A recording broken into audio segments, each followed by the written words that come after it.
তোমার রান্না হয়নি, আমার হেভি খিদে পেয়ে গেছে। কি কি রান্না করেছো? ভাত রয়েছে, লাল শাক ভাজা করেছি, লাউ দিয়ে ডাল দিয়ে করেছি। বা মাছ ফাছ করনি কিছু? হ্যাঁ আছে, একটা বাটা করেছি।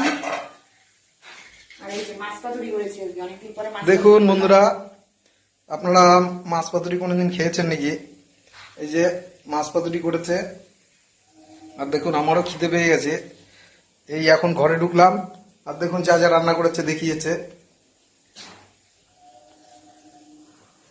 তো তোমার কি রান্না দেরি আছে?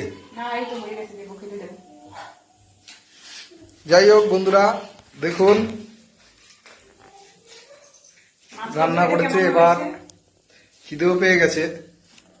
যাই হোক দেখুন মাছ পাতুরিটা কেমন হয়েছে, আপনারা খান কিনা জানি না, আমরা মাঝে মধ্যে খাই, সবসময় খাওয়া হয় না। মাছ পাতুরি সবসময় খাওয়া হয় না। এই দেখুন মাছ পাতুরি করেছে কত সুন্দর। যাই হোক আধা ঘন্টা মধ্যেই আমরা খেতে বসে যাব। খুব সুন্দর খেতে, খুব টেস্টি মাছ পাতুরি। যাই হোক দেখি একটু ছেলে মেয়েরা কি করে। বাবা কি হয়েছে আবার? ইস রে, দেখেছ অবস্থাটা। এবার তুই কি করেছিস? বাবা কি হয়েছে আমাকে বলো।